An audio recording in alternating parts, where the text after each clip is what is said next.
200 point यार gap down हो गई है। अब कैसे, मतलब 23,800 के नीचे भी ये कंडीशन बन रही होती तो भी मैं बोलता कि नहीं, अब मार्केट में वीकनेस आ गई है। यहाँ पर देख रहे हो यार, मतलब यहाँ पर मार्केट ये देखो 50% के ऊपर लेकर मार्केट को लेकर चले गए थे ये। फिर यहाँ पर ये बिल्कुल पहला लो, दूसरा लो, तीसरा लो, हाई प्रोबेबिलिटी थी कि मार्केट यहाँ से टर्न करके ऊपर की तरफ भी निकल सकती है। और जब तुम बता रहे हो कि स्कैल्पिंग, तो स्कैल्पिंग का मतलब मैं एक्सपेक्ट कर रहा हूँ कि भाई आप बड़ी लॉट साइज से होगी, और बड़ी लॉट साइज में तो फिर लोग 1 मिनट की कैंडल पर स्कैल्पिंग करते हैं। तो अगर 1 मिनट की कैंडल पर आपने कहीं एंट्री करी होगी, तो वहीं पर आपने कहीं पर एग्जिट का भी प्लान किया होगा कि इस जगह पे मैं एग्जिट करूंगा। अब देखो 1 मिनट पर ये देखो फिर से बढ़िया कंडीशन बन रही, क्या इसने ब्रेक डाउन किया, ये रिटेस्ट मारा। अब ये यहाँ से नीचे की तरफ अगर आपको स्कैल्पिंग करनी है कर सकते हो, लेकिन इसके ऊपर फिर हमको बैठना नहीं है, यही स्कैल्पिंग का रूल है। प्रॉब्लम यहाँ पर इस बात की हो जाती है कि आप ट्रेड प्लान करते हो स्पॉट को देखकर, लेकिन ट्रेड करते हो प्रीमियम पे। अब यहाँ पर मूवमेंट हो रहा है लेकिन वहां प्रीमियम पे मूवमेंट नहीं हो रहा है, तो फिर आप अपना सर पिटोगे। इसीलिए बहुत टफ है ऑप्शन। अब ये यहाँ से रिटेस्ट करके नीचे जाएगा भी, तो यार ये एक स्ट्रॉन्ग लेवल है। आपका रिस्क रिवॉर्ड, आपको सपोज करो कि आपने यहाँ पर आप ट्रेड प्लान किया, ठीक कि भाई मार्केट ने रिटेस्ट किया, अब हम यहाँ पे ट्रेड प्लान करते हैं। मैं खाली यहाँ पर चीजें समझाने के लिए हूँ, समझा रहा हूँ। अब आपने यहाँ पर प्लान किया और मार्केट नीचे चली भी गई, लेकिन अब ये एक स्ट्रॉन्ग लेवल है, आप इसको इग्नोर नहीं कर सकते। 23,800 के लेवल को इग्नोर नहीं कर सकते, ठीक। तो यानी कि आपकी पहली एंट्री का एग्जिट इसी के आसपास बनेगा। अब जब आप देखोगे तो रिस्क रिवॉर्ड, यार यहाँ तो रिस्क रिवॉर्ड 1.43 स्पॉट पर है। इट्स मीन कि अगर आप प्रीमियम पर देखोगे तो वो 1:1 का ही रिस्क रिवॉर्ड बनेगा, वो भी अगर ये धीरे धीरे करके गई तो वो भी नहीं बनेगा। तो क्या ये ट्रेड लेना सही है? तो आंसर है नहीं भाई, ये ट्रेड लेना सही नहीं है। हाँ, लेकिन अगर यहाँ पर, क्योंकि देखो आप जब भी कोई ट्रेड प्लान करो तो आपको ये पता है कि ये मेरा स्टॉप लॉस है, ठीक है, लेकिन अगर मैं सही होता हूं तो बेयर मिनिमम मुझको कितना मिलेगा, आपकी वो कैलकुलेशन होनी चाहिए। अब जैसे कि यहाँ पर है, सपोज करते हैं कि मार्केट यहाँ पर इस लेवल पर आ जाती है 783 के, और फिर यहाँ से एक बढ़िया सी बाइंग कैंडल बनाती है, और यहाँ पर हमारे सेटअप के हिसाब से हमको बढ़िया वॉल्यूम मिलता है, आरएसआई का डाइवर्जन मिलता है, बाइंग कैंडल मिलती है, स्ट्रॉन्ग सपोर्ट जोन मिलता है, हम यहाँ पर बुलिश ट्रेड बनाएंगे। अब हमने अगर यहाँ पर बुलिश ट्रेड बनाया, तो अब हम यहाँ पर फिब रिट्रेसमेंट लगाएंगे कि भाई ये हो गया फिब रिट्रेसमेंट। अब हमने इसके ऊपर ट्रेड प्लान किया है, इसके नीचे हमारा स्टॉप लॉस है, तो बेयर मिनिमम मार्केट इस 0.5 के लेवल के लिए आएगी, और उसी फ्लो में ये प्रीवियस स्विंग का हाई है जो 0.61 का है। यानी कि अगर हम ट्रेड लेंगे तो एटलीस्ट इस लेवल तक के लिए बैठ सकते हैं 23,900 के। मल्टीपल चीजें आपको कंफर्म करते हैं कि भाई 23,900 907 का लेवल मार्केट फ्लो में टच करके, तो क्योंकि मार्केट फिब रिट्रेसमेंट की रिस्पेक्ट करती है, मल्टीपल टाइम हमने देखा कि रिस्पेक्ट करती है, तो उस हिसाब से अब अगर हम यहाँ पर ट्रेड बनाएंगे, और अब हम यहाँ पर अपना अगर हम लगाकर देखते हैं कि भाई अगर हमने यहाँ पर एंट्री बनाई, ये मेरा,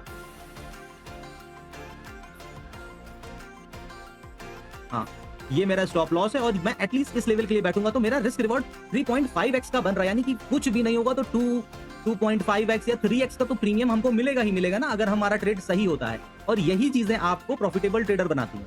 अभी कुछ भी यहाँ नहीं कहा जा सकता है, कुछ भी नहीं। हाँ, ओ अभी कहा जा सकता है, ये देखो,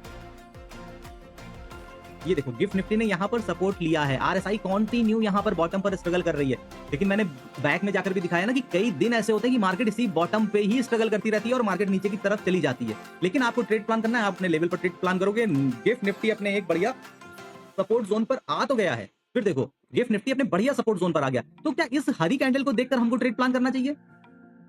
प्राइस एक्शन बोल रहा है कैंडल के हिसाब से, नहीं भाई कर लेना चाहिए, लेकिन आप आज का प्राइस एक्शन भी तो देखो ना कि ये क्या बता रहा है। मूविंग एवरेज इतना ट्रेंडिंग हो रखा है और कंटिन्यू मार्केट यहां पर आ रही है और इसके पास से ही फॉल हो रही है, तो आप इस कैंडल को ट्रेड लोगे तो बहुत हाई चांस है मार्केट यहां से जाके फिर फॉल करेगी। अब यहां पर फिर ट्रेड कब बनेगा सर? यहां पर ट्रेड भाई बनेगा कि मार्केट यहां पर आकर फिर से सपोर्ट ले, डबल बॉटम बनाए या कोई एक डब्ल्यू पैटर्न बनाए, तब हम वहां पर ट्रेड प्लान करेंगे। ऐसे कहो तो ऐसे हम नहीं जाएंगे। कब तक नहीं जाएंगे? जब तक मार्केट इस मूविंग एवरेज के ऊपर जाके होल्ड नहीं करेगी। भाई बहुत डिसिप्लिन की जरूरत होती है स्टॉक मार्केट में। इतनी ईजी नहीं है, खाली रील्स में ही अच्छी लगती है कि मैं पहाड़ों पे गाड़ी चला रहा हूं और मेरा 10 लाख का प्रॉफिट चल रहा है। रियलिटी में नहीं है, क्योंकि उनको 10 लाख के लॉस और प्रॉफिट से मतलब ही नहीं है। उनको ये पता है कि इस रील को देखकर मेरे को 10,000 लड़के मिल जाएंगे कोर्स ज्वाइन करने वाले।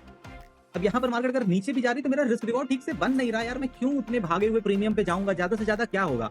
आज के दिन में मुझको ट्रेड नहीं मिलेगा, मैं ट्रेड नहीं करूंगा, यही होगा ना भाई। अगर कोई दिन तुमने ऐसा निकाल लिया, मैं फिर बोल रहा हूँ, सबको बोल रहा हूँ, जो बाद में भी ये वीडियो देखेंगे उनको भी मैं बोल रहा हूँ कि अगर कोई दिन तुमने इस डिसिप्लिन लेवल पर निकाल लिया कि तुम दिन भर बैठे रहे 3 बजे तक, लेकिन तुमको सही सेटअप नहीं मिला, तुमने ट्रेड नहीं लिया, तुम समझ जाना तुमने एक गोल्डन लेवल क्रॉस कर लिया, गोल्डन लेवल क्रॉस कर लिया ट्रेडिंग का। फिर से मैं बोल रहा हूँ, यहाँ पे मैं फिर से कुछ बाइंग सेलिंग के लिए नहीं बोल रहा हूँ। 23,800 की कॉल लगा कर देखो, नीचे अपना वॉल्यूम डाल लेना। तो मार्केट में जो लोग बोलते हैं ना कि लेवल्स वर्क नहीं करते हैं, वो बताने के लिए खाली यहाँ पर ये है 23,800 की कॉल लगा कर देखो और नीचे वॉल्यूम डालना। और 10:20 की कैंडल, ये है गिफ्ट निफ्टी का चार्ट और ये एक सपोर्ट लाइन ड्रॉ थी और सपोर्ट पर ये कैंडल बनी है, सपोर्ट पे 10:20 पर ये कैंडल बनी है। निफ्टी पे वो कोई लेवल नहीं है, निफ्टी पे यहाँ पर कोई भी लेवल अगर हम यहाँ पर पीछे जाकर देखें तो लंबी दूरी तक कोई भी लेवल यहाँ पर है नहीं, ठीक है, लेकिन गिफ्ट निफ्टी पर है, ठीक। ये 10-20 की कैंडल, और वहां देखकर बताओ तुम्हें क्या लग रहा है, क्या दिख रहा है, कोई कमेंट करो। 23,800 की कॉल पे कमेंट करो, क्या दिख रहा है 10-20 की कैंडल। ये सब मार्केट को देखने का नजरिया है, मार्केट को ऑब्जर्व करने का नजरिया है। ये सब चीजें जब आप अपनी ट्रेडिंग के साथ इंक्लूड करोगे तो आप कम से कम ट्रैप होगे। दिख रहा है ना मंजीत वॉल्यूम, सम्यक देखो यार। हाँ, कि बड़े प्लेयर गिफ्ट निफ्टी के लेवल्स को फॉलो करते हैं, ठीक है। यहाँ पर निफ्टी पर कोई भी लेवल हमको नहीं दिख रहा है यहाँ पर, लेकिन गिफ्ट निफ्टी पर लेवल था, तभी ये कैंडल बड़ी बनी, और इसके साथ वहां पर वॉल्यूम भी सुबह से जितनी कैंडल बनी थी उससे भले ही एक, अब क्या बोले, मतलब आधा इंच 1 इंच जो भी समझ लो, मतलब थोड़ा सा 20 बनी है। 18 जो जितनी भी प्रीवियस कैंडल थी उससे वो 20 बनी है कैंडल, मतलब यहां पर वो एक्टिव हुए हैं। अब जब वॉल्यूम का कंफर्मेशन आ जाता है तो फिर बहुत ज्यादा उस डायरेक्शन का ट्रेड आपको उसके अगेंस्ट में बनाना नहीं चाहिए, या तो फिर मार्केट एक लंबा टाइम बिताकर और फिर ब्रेकडाउन करे, या रिटेस्ट पर। ब्रेकआउट या ब्रेकडाउन तो हमेशा रिटेस्ट पर ही करो, क्यों? क्योंकि अगर आप रिटेस्ट पर नहीं करोगे तो मल्टीपल टाइम हाई ट्रैप होगे, मल्टीपल टाइम। कभी भी तुम उठाकर किसी भी वीकेंड में, सैटरडे संडे में निफ्टी का चार्ट उठाकर देख लो, बैंक निफ्टी का चार्ट उठाकर देख लो, और 1 साल का डेटा, मैं तो कह रहा हूं जब यही करना है तो करो ना, यही करो। 1 साल का डेटा उठाओ, 1 साल पीछे का जाओ और चार्ट को देखो, जहां पर भी कोई भी पैटर्न बन रहा है उस पैटर्न को बनाओ, और उसके बाद देखो कि क्या ये रिटेस्ट के लिए आया था या रिटेस्ट के लिए नहीं आया था, और अगर नहीं आया तो इसने ट्रैप मारा कि नहीं मारा। और वो एक कॉलम बना लो, रिटेस्ट के बाद सीधे बूम, दूसरा रिटेस्ट के बाद ट्रैप, और नहीं सॉरी, एक ब्रेकआउट या ब्रेकडाउन के बाद सीधे बूम, एक कॉलम, दूसरा ट्रैप, और तीसरा रिटेस्ट के बाद सॉलिड मूव। 3 कॉलम बना लो, और उसके बाद आपको मेरे कहने की बातों पे जाने का कोई मतलब ही नहीं है। सब कुछ मार्केट में यहाँ पर किसी से कुछ छिपा नहीं है, बस काम करो पहले उसके लिए। अब ये यहाँ से बना रहा है, अभी अगर यहाँ से नीचे निकल भी जाएगा तो भाई मेरा रिस्क रिवॉर्ड स्पॉट पे नहीं बन रहा, तो प्रीमियम पे मुझको क्या ही मिलेगा। सुबह से प्रीमियम एकदम गर्म बना हुआ है, हमें चाहिए थोड़ा सा थका हुआ ठंडा सा प्रीमियम, वो है नहीं। और यहाँ पर हमें एक सिग्नल भी मिल गया है, आरएसआई अपने बॉटम पे स्ट्रगल कर रही है और कंटिन्यू पॉजिटिव ट्रेंड बना रही है, कंटिन्यू पॉजिटिव ट्रेंड बना रही है। अदरवाइज अगर इसको बहुत नीचे जाना होता ना तो मार्केट यहाँ पे सटाक से इस लेवल तक के लिए चली जाती, मतलब 40 के से लेके 50 तक, और फिर यहाँ से गिरना स्टार्ट करती। वो चीज नहीं हो पा रही है। अब ये सब एक दिन की चीजें नहीं है, इनके लिए एक लंबा समय मैंने स्पेंड किया है, जो मैं यहाँ पर आप लोगों को बताता हूँ, सिखाता हूँ, एक बहुत लंबा समय स्पेंड किया। तो यहाँ पे एक बेयर स्ट्रेट बना भी लूंगा, मेरे 20 पॉइंट निकल भी जाएंगे, लेकिन मेरे को अगर कॉन्फिडेंस नहीं आ रहा है और उसके बाद भी मैं ट्रेड करके प्रॉफिट बना रहा हूँ, तो याद रखना कि भाई वो ज्यादा खतरनाक है। कि आपको कॉन्फिडेंस नहीं आ रहा है, आप ट्रेड बना रहे हो और आप प्रॉफिट कमा के जा रहे हो, वो ज्यादा खतरनाक है रेदर देन कि आपको उस पर लॉस हो जाए। तो अगली बार फिर आपको जब कॉन्फिडेंस नहीं आएगा ना तो आप ट्रेड नहीं करोगे।